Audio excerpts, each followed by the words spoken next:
ஆண்டவராகிய இயேசு கிறிஸ்துவின் இனிய நாமத்திலே மறுபடியுமாக உங்கள் ஒவ்வொருவருக்கும் அன்பு வாழ்த்துக்கள் கூறி மற்றும் ஒரு விண்ணொலி நிகழ்ச்சிக்கு உங்களை அழைக்கிறேன். எப்படி இருக்கிறீர்கள் அன்பு சகோதர சகோதரிகளே? ஆண்டவருடைய பெரிதான கிருபையினாலே நீங்கள் சுகமாக இருக்கிறீர்கள் என்று நான் விசுவாசிக்கின்றேன். அப்படி இல்லாத பொழுதும் கூட நிச்சயமாக ஆண்டவர் மீது வைத்த விசுவாசத்தினாலே நீங்கள் முன்னோக்கி போய் கொண்டிருக்கிறீர்கள் என்று நான் நம்புகிறேன். நல்லது, இன்றைய நிகழ்ச்சியும் நாம் ஆண்டவருடைய கருத்திலே ஒப்பு கொடுத்து அவருடைய ஆசீர்வாதம் என்றென்றும் நமக்கு உண்டு என்ற நம்பிக்கையோடு அவருக்கு நன்றி செலுத்துவோமா? எங்கள் பரலோக தகப்பனே, ஐயா, இன்றும் நீங்கள் எங்களோடு கூட உங்களுடைய வார்த்தையின் மூலமாக இடைப்பட போகிற தயவுக்காக உங்களுக்கு நன்றி கூறுகிறோம் ஆண்டவரே. அப்பா, உங்களுடைய வார்த்தை எங்களுக்கு எவ்வளவு பலனாக இருக்கிறது ஐயா தகப்பனே. நிச்சயமாக இன்றைக்கு நாங்கள் என்னத்தை அறிந்து கொள்ள வேண்டுமோ அதை நீங்கள் எங்களுக்கு வெளிப்படுத்த போகிறீர்கள். ஏனென்றால் இதோ உங்களுடைய பிள்ளைகள் அங்கே ஆயத்தமாய் வந்து நிற்கிறார்கள். இன்று ஆண்டவர் எங்களுக்கு என்னத்தை சொல்லுவார், அவருடைய ஆலோசனை தான் என்ன என்று ஏக்கத்தோடு கூட காத்திருக்கின்ற வேளையில அப்பா, நீங்கள் எப்படி எங்களுக்கு ஏற்ற வார்த்தையை சொல்லாமல் போக முடியும்? ஆகவே நாங்கள் விசுவாசிக்கின்றோம், பரிசுத்த ஆவியானவர் மூலமாக இன்று எங்களுக்கு தேவையான வார்த்தைகளை நீங்கள் சொல்லி எங்களை பலப்படுத்தி எங்களை ஆசீர்வதிக்க போகின்ற தயவுக்காக உங்களுக்கு நன்றி கூறி எல்லாவற்றையும் உங்களுடைய கரங்களிலே ஒப்பு கொடுத்து இந்த நிகழ்ச்சி ஒரு ஆசீர்வாதமான நிகழ்ச்சியாக மாறப்போகிற தயவுக்காக நன்றி கூறி எல்லாவற்றையும் எங்களுடைய ஆண்டவராகிய இயேசுவின் நாமத்திலேயே ஏறெடுத்து நிற்கிறோம் எங்கள் நல்ல பரம தகப்பனே. ஆமேன், ஆமேன், ஆமேன். அன்பு சகோதர சகோதரிகளே, இன்றும் கூட வழமை போலவே ஒரு பாடலோடு இந்த நிகழ்ச்சியை நாம் தொடருவோம்.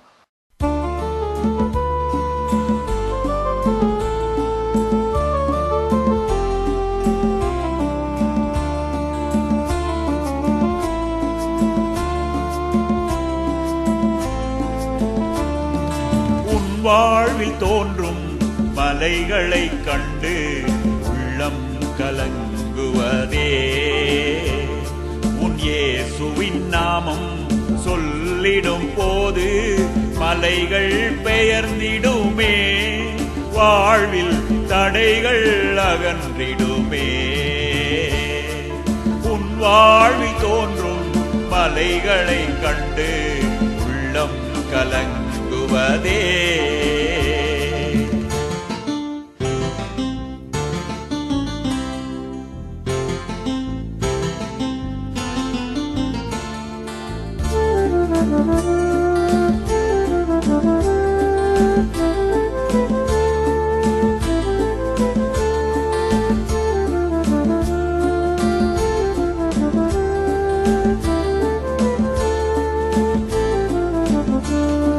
இயேசுவை உள்ளத்தில் ஏற்றதினால் நீ தேவனின் பிள்ளையாய் மாறுகின்ற, இயேசுவை உள்ளத்தில் ஏற்றதினால் நீ தேவனின் பிள்ளையாய் மாறுகின்ற, அதிகாரம் உனக்கு தந்தாரல்லோ.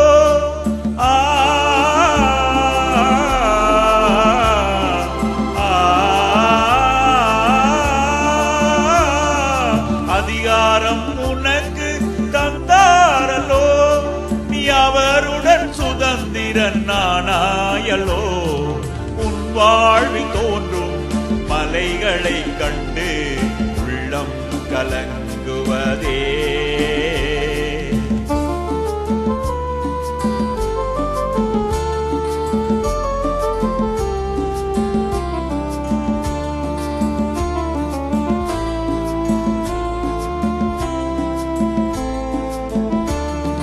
சாத்தானின் அதிகாரத்தில் இருந்து உன்னை தேவனிடமாய் திருப்பியவர், சாத்தானின் அதிகாரத்தில் இருந்து உன்னை தேவனிடமாய் திருப்பியவர், சாத்தானை இயேசுவின் நாமத்தினால்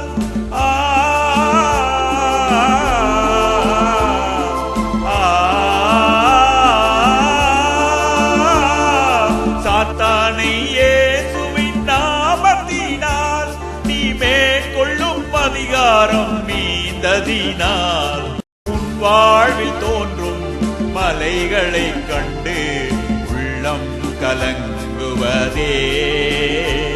உன் இயேசுவின் நாமம் சொல்ல சொல்லிடும் போது மலைகள் பெயர்ந்திடுமே, வாழ்வில் தடைகள் அகன்றிடுமே.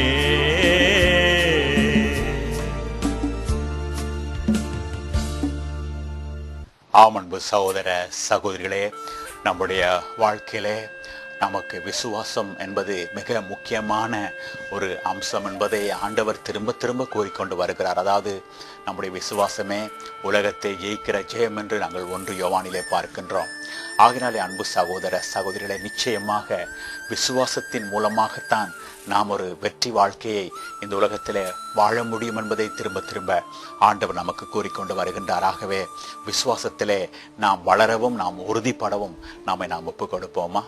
சரி, இந்த நாட்களிலே உலகம் எங்கிலும் உள்ள கிறிஸ்தவர்கள், ஒருவேளை அநேகமான கிறிஸ்தவர்கள் என்று நாம் சொல்லலாம், அவர்கள் இந்த காலத்தை லெந்து காலம் என்று சொல்லி ஆண்டவராகிய இயேசுவினுடைய பாடு மரணத்தின் காரியங்களை கொஞ்சம் அதிகமாக சிந்திப்பது உண்டு. ஆகவே அந்த வகையில் இன்று நாமும் கூட இந்த வருகின்ற சில வாரங்களுக்கு அவருடைய பாடு மரணத்தின் காலத்திலே அவரோடு சம்பந்தப்பட்ட சில பேரை குறித்து நாம் பார்க்க போகின்றோம். ஏனென்றால் அவருடைய வாழ்க்கையிலே நாம் சில பாடங்களை கற்றுக்கொள்ள முடியும் என்று நான் நம்புகின்றேன். இதிலே முதலாவதாக இன்று நாம் பார்க்கக்கூடிய ஒரு மனிதர் யூதாஸ் என்று சொல்லப்படுகின்ற மிகவும் பிரபலியமான அந்த சீஷன். ஆகவே அவனை குறித்து சற்று நாம் பார்ப்போம். பாருங்கள், யூதாஸ் என்றால் அவனுடைய பெயருடைய அர்த்தம் துதி என்பதாகும். அதாவது ஒருவேளை அவனை தாய் பெற்றெடுக்கும் பொழுது நல்ல நோக்கத்தோடு நல்ல எதிர்பார்ப்போடு ஒருவேளை அவள் இந்த பிள்ளையை பெற்றெடுத்த பொழுது ஆண்டவருக்கு துதியை செலுத்த வேண்டும் போல இருந்திருக்க வேண்டும். ஆகவே இந்த பிள்ளை பிறந்த உடனே ஆண்டவரே நான் உம்மை துதிப்பேன் என்று சொல்லி ஒருவேளை இந்த பெயரை அந்த பிள்ளைக்கு அவள் சூடி இருக்கலாம். எப்படியோ அப்படிப்பட்ட ஒரு அருமையான ஒரு பெயரையுடைய இந்த மனிதன் தான் கடைசியிலே ஆண்டவராகிய இயேசுவுக்கு துரோகியாய் இருந்தான் என்று சொல்லி அங்கே வர்ணிக்கப்படுகிறதை நாம் பார்க்கின்றோம். குறிப்பாக லூக்காவிலே 6ஆம் அதிகாரத்திலே சீஷர்கள் பட்டியலிலே அவனுடைய பெயர் வருகிற பொழுது துரோகியான யூதாஸ் என்று சொல்லி அவனை குறித்து சொல்லப்பட்டிருக்கிறது. ஆம், ஆண்டவராகிய இயேசுவை காட்டி கொடுத்து விட்டான் அல்லவா? அவரை ஒரு நண்பனாக அவன் கருதாமல், அதாவது நம்பிக்கை துரோகம் செய்த ஒருவனாக அவன் காணப்பட்டான் என்று நாம் பார்க்கின்றோம். ஆம் அன்பு சகோதர சகோதரிகளே, பாருங்கள், அருமையாக ஆரம்பிக்கப்பட்ட வாழ்க்கை தான். ஆனால் அவனுடைய வாழ்க்கையிலே அவன் காரியங்களை மிகவும் பாரதூரமாக எடுத்துக்கொள்ளாதபடினாலே, அதாவது குறிப்பாக ஆண்டவர் இயேசுனுடைய அன்பை அவன் உதாசீனப்படுத்தி வாழ்ந்ததினாலே எப்படியாக அவனுடைய முடிவு மிகவும் பயங்கரமான ஒரு முடிவாக இருந்தது அல்லவா? அதாவது கடைசியிலே அவனுடைய வாழ்க்கையை பற்றி நாம் பார்க்கும் பொழுது அவன் நான்று கொண்டு செத்தான் என்றுதான் அவனை பற்றி நாம் வாசிக்கின்றோம். ஆகவே அப்படிப்பட்ட ஒரு நிலைமை அவனுடைய வாழ்க்கையில ஏற்பட்டதற்கு யார் காரணம் என்று நாம் ஆராய்ந்து பார்ப்பது நமக்கு நல்லது என்று நான் நினைக்கிறேன். என்னென்று சொன்னால், ஒருவேளை நம்முடைய அனைவருடைய வாழ்க்கையிலே அது ஒருவேளை நமக்கு ஒரு பாடமாக அமைய முடியும். ஆகவே எவ்வளவோ அழகாக ஆரம்பிக்கப்பட்ட வாழ்க்கை எப்படியாக அப்படி ஒரு பரிதாபமான முடிவை அங்கே கண்டது என்று சொல்லி நாம் பார்க்க போகின்றோம். சரி, இப்பொழுது இந்த யூதாஸ் ஒரு துரோகி, அல்லது நாங்கள் இப்பொழுது யோவான் 12ஆம் அதிகாரத்திலே பார்ப்போம் என்று சொன்னால், அவன் திருடனானபடினாலே என்று சொல்லி அவனை ஒரு திருடனாக அங்கே வர்ணிக்கப்பட்டிருக்கின்றது. அப்போ துரோகி என்று சொல்லப்படுகிறது, அவன் திருடன் என்றும் சொல்லப்படுகின்றது. ஆகவே அப்படிப்பட்ட ஒரு மனிதனை ஏன் ஆண்டவர் இயேசு தன்னுடைய சீஷனாக அழைத்தார்? தன்னோடு இருக்கும்படியாக அழைத்த அந்த 12 சீஷர்களிலே இவனையும் சேர்த்து கொண்டார் என்று நாம் பார்க்கின்றோம். ஆகவே அவர் தெரிந்து கொண்டே இந்த யூதாஸை தன்னுடைய சீஷனாக அங்கே ஏற்றுக்கொண்டார் என்று சொல்லி நாங்கள் பார்க்கின்றோம். ஆகவே அதனுடைய அர்த்தம் என்ன அன்பு சகோதர சகோதரிகளே? வேறு என்னவா இருக்க முடியும்?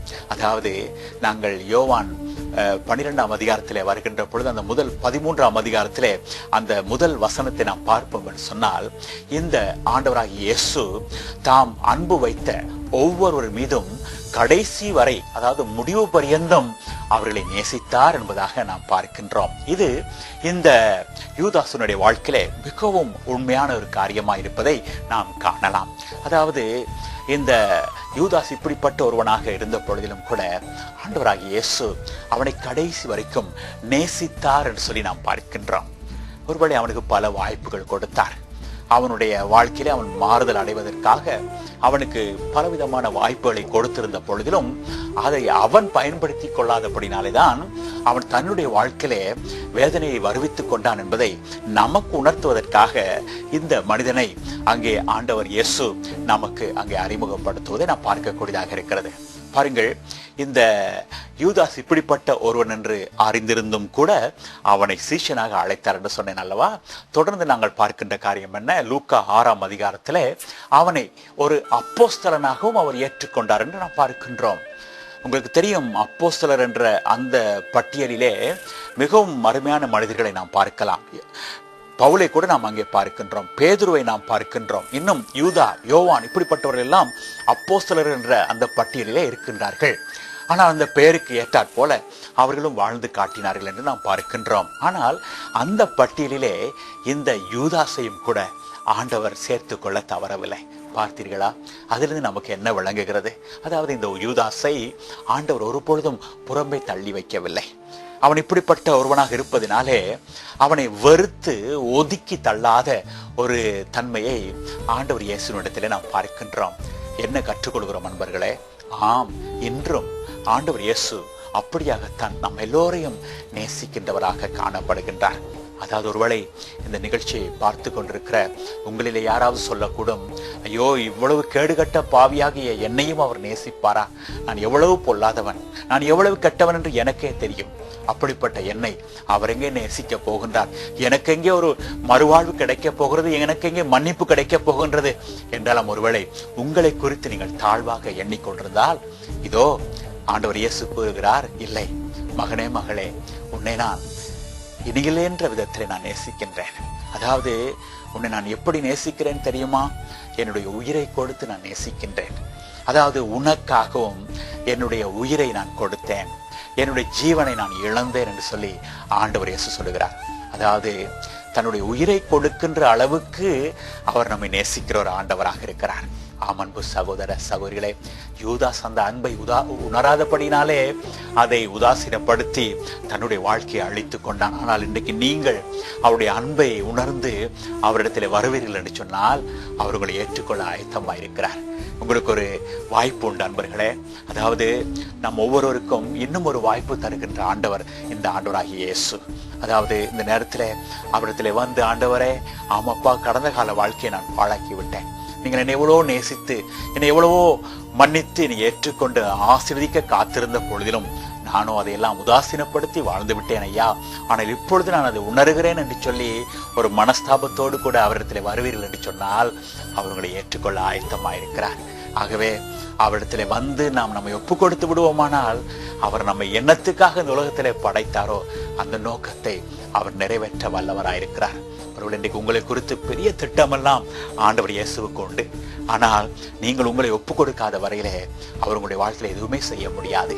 ஆகவே இந்த நேரத்தில் ஒருவேளை நீங்கள் இந்த சந்தர்ப்பத்தை பயன்படுத்தி கொண்டு அவருக்கு உங்களை ஒப்பு கொடுத்தால் அவர் உங்களை உயர்த்துவார், பெரிய அளவில் உங்களுடைய வாழ்க்கையிலே காரியங்களை நடப்பிப்பார். சரி, அது மாத்திரமல்ல, இப்பொழுது சீஷனாக பார்த்தோம், பிறகு ஒரு அப்போஸ்தலனாகவும் அவனை பார்த்தோம்.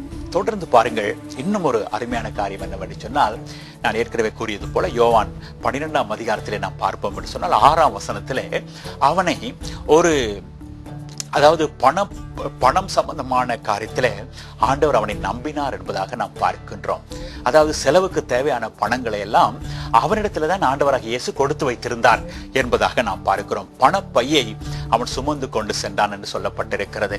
ஊழியத்துக்கு தேவையான பண பொறுப்பை, அந்த கணக்குகளை எல்லாம் வைத்திருக்கும்படியாக இந்த யூதாசை தான் அவர் தெரிந்து கொண்டார் என்று சொல்லி நாங்கள் பார்க்கின்றோம்.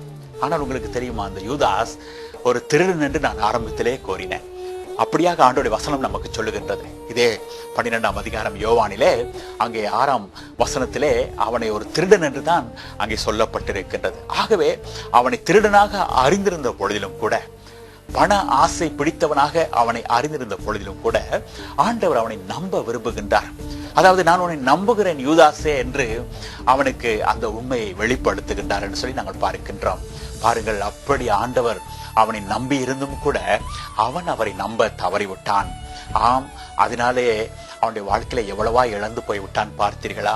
ஆம் அன்பு சகோதர சகோதரிகளே, ஒருவேளை இன்றைக்கு நாமே ஒருவேளை யோசிக்க கூடும், ஓ என்னை நம்பி என்னுடைய ஆண்டவர் எப்படி இந்த பெரிய பொறுப்பை கொடுக்க முடியும்? ஓ நான் அதுக்கு தகுதியற்றவன், அவர் என்னை இந்த அளவுக்கு என்னை உயர்த்த மாட்டார் என்று சொல்லி ஒருவேளை நம்மை நாமே தாழ்வாக நாம் எண்ணிக்கொண்டிருக்க கூடும். ஆனால் கலங்காதீர்கள் அன்பு சகோதர சகோதரிகளே, இன்னைக்கு நம்மை நம்பி பொறுப்புகளை கொடுக்க நம்முடைய ஆண்டவர் இயேசு காத்து கொண்டிருக்கிறார். நாம் தான் அதற்கு நம்மை ஒப்புக் கொடுக்க வேண்டும். நாம் ஆயத்தமாக இருந்தால் நம்முடைய வாழ்க்கையின் மூலமாக அவர் பெரிய காரியங்கள் செய்ய வல்லவராயிருக்கிறார். ஆகவே இந்த யூதாஸ் அவ்விதமாக ஆண்டவர் அவனை நம்பி செய்ய முயன்ற அநேக காரியங்களை அவன் உதாசீனப்படுத்தி அதை தட்டி கழித்து போட்டான் என்று சொல்லி நாங்கள் வேதனையான ஒரு நிலைமையை அவனுடைய வாழ்க்கையில பார்க்கின்றோம். சரி, தொடர்ந்து இந்த யூதாசனுடைய வாழ்க்கையில நாங்கள் பார்க்கின்ற காரியம் என்ன? அதாவது இவன் உண்மையாகவே ஆண்டவரை நேசிக்காத ஒருவனாக காணப்படுகிறான் என்று சொல்லி நாங்கள் பார்க்கின்றோம். பாருங்கள், இந்த 12ஆம் அதிகாரம் யோவானிலே அங்கே இந்த மரியாள் வந்து ஆண்டவர் இயேசுனுடைய பாதத்திலே விலையுயர்ந்த தைலத்தை ஊற்றி அங்கே தன்னுடைய நன்றியை அவள் தெரிவிக்கின்றாள். ஆண்டவராகிய இயேசுவை அவள் எவ்வளவாக நேசிக்கின்றாள் என்பதை அங்கே அந்த செயலின் மூலமாக அவள் வெளிப்படுத்தி கொண்டிருக்கிற பொழுது இந்த யூதாஸ் என்ன சொல்லுகிறான்? ஐயோ, இவ்வளவு விலையுயர்ந்த தைலத்தை இந்த பெண் வீணாக செலவழித்துக் கொண்டிருக்கிறாளே, இதை நாங்கள் விற்று நாங்கள் தரித்திரத்துக்கு கொடுக்கலாம் என்று சொல்லி 300 பணத்துக்கு விற்று நாம் தரித்திரருக்கு கொடுக்கலாம் என்று சொல்லி அவன் சொல்லுகிறான் என்று நாங்கள் பார்க்கின்றோம். என்ன விளங்குகிறது? இயேசுவை நேசிக்கின்ற அந்த பெண்ணினுடைய செயலை அவன் ஏற்றுக்கொள்ள ஆயத்தமா இருக்கவில்லை.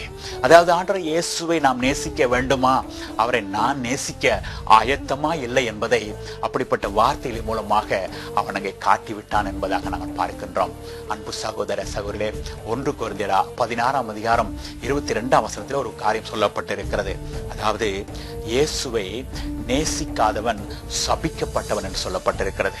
இயேசுவினிடத்திலே அன்பு கூறாதவன் சபிக்கப்பட்டவன்.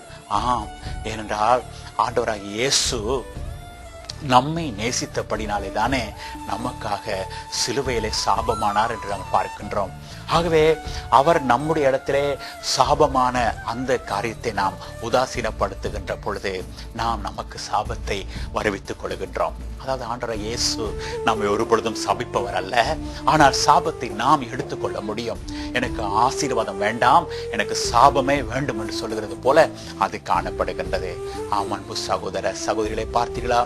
இந்த யூதாஸ் ஒரு அலட்சியமான வாழ்க்கை வாழ்ந்தபடினாலே ஆண்டவர் இயேசுனுடைய அன்பை அவன் உணராமல் அதை உதாசீனப்படுத்தி வாழ்ந்தபடினாலே அவன் எங்கே போக வேண்டி இருந்தது என்பதை நாம் அங்கே பார்க்கக்கூடியதாக இருக்கிறது. ஆனால் பாருங்கள், இத்தனைக்கும் நடுவிலே ஆண்டவராகிய இயேசு அவனை ஒரு பொழுதும் வெறுக்கவே இல்லை என்பதை நாம் பார்க்கக்கூடியதாக இருக்கிறது.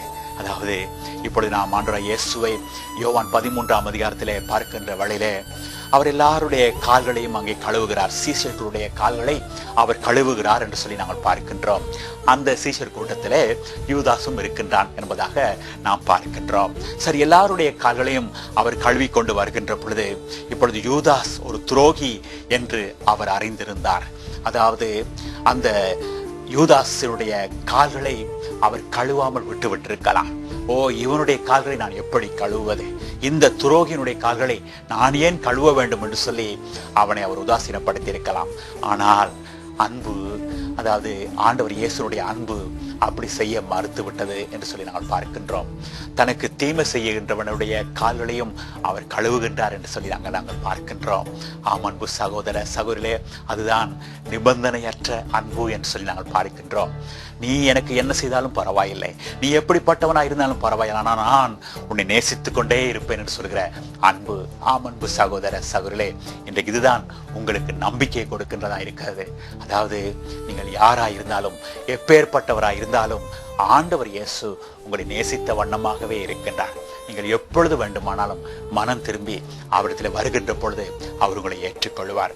கடைசியாக ஒரு காட்சி, மத்தேயு 26:50 ஒரு காரியத்தை நாம் பார்க்கின்றோம். அதாவது அங்கே இப்பொழுது யூதாஸ் ஆண்டவர் இயேசுவை காட்டி கொடுக்கும்படியாக வருகிற வழியிலே இதோ துரோகியாக காணப்படுகின்ற யூதாஸ் வருகின்றான், தன்னை காட்டி கொடுக்க போகின்றான் என்று சொல்லி ஆண்டவர் இயேசு ஏற்கனவே அறிந்திருந்தார்.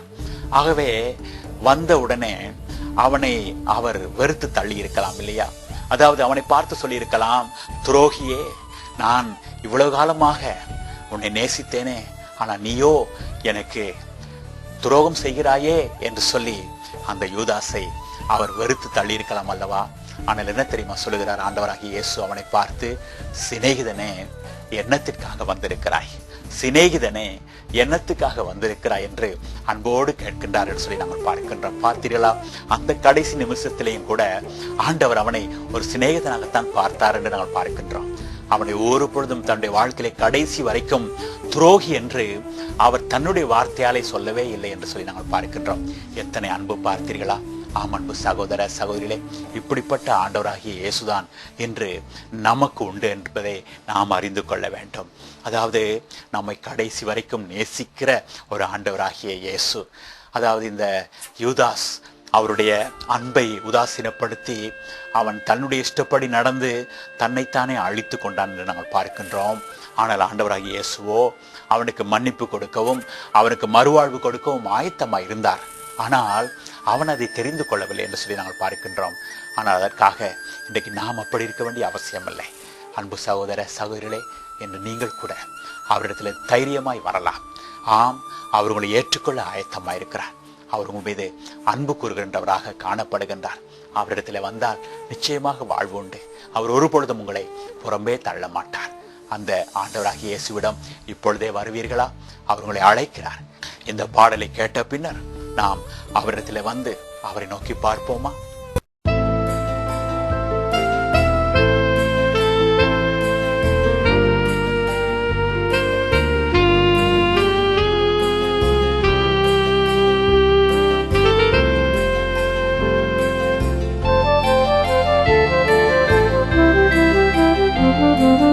இயேசு வண்டை வந்திடுவாய், பாவங்கள் நீங்கி ரட்சிப்படைந்திடவே. இயேசு வண்டை வந்திடுவாய், பாவங்கள் நீங்கி ரட்சிப்படைந்திடவே. சிலுவையிலே உன் பாவங்கள் போக்கிடவே மரித்தார். சிந்தனை செய்து இந்த வேளை வாராயோ?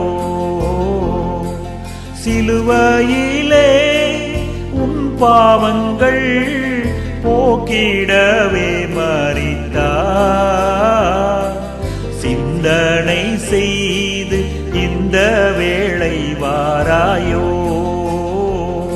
இயேசு வண்டை வந்திடுவாய், பாவங்கள் நீங்கி ரட்சிப்படைந்திடவே. இயேசு வண்டை வந்திடுவாய், பாவங்கள் நீங்கி ரட்சிப்படைந்திடவே.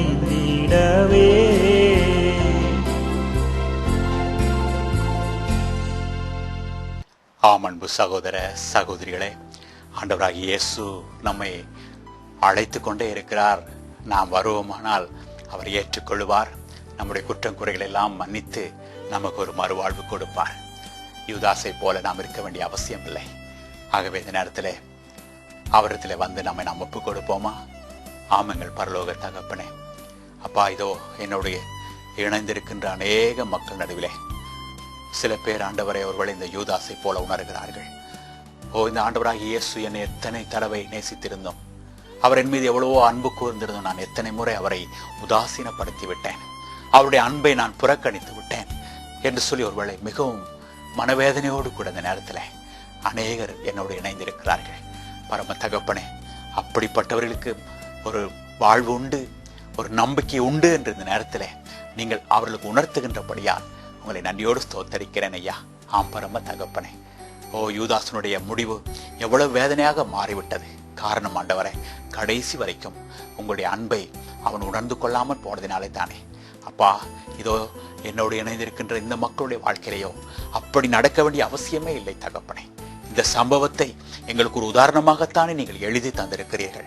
ஆகவே இதிலிருந்து நாம் கற்றுக்கொள்ள வேண்டாமா?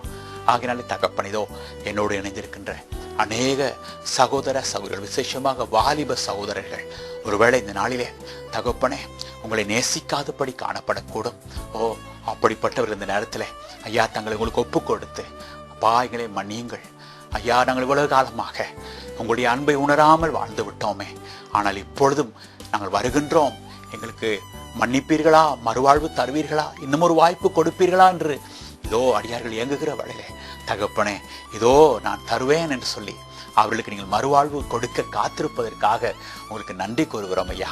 அப்பா, உங்களுடைய இரத்தம் எங்களுடைய எப்பேற்பட்ட பாவங்களையும் கழுவி எங்களை சுத்திகரிக்க போதுமானதாக இருப்பதற்காக நன்றி செலுத்துகிறோம் ஆண்டவரே. ஆமாப்பா, எங்களுடைய பாவங்களை, எங்களுடைய குற்றங்குறைகளை அப்பா கழுவ முடியாதபடிக்கு உங்களுடைய இரத்தம் குறைவானது அல்ல தகப்பனே, அது போதுமான இரத்தமாயிருக்கிறது. ஆகவே எங்களுக்கு நம்பிக்கை உண்டு ஐயா.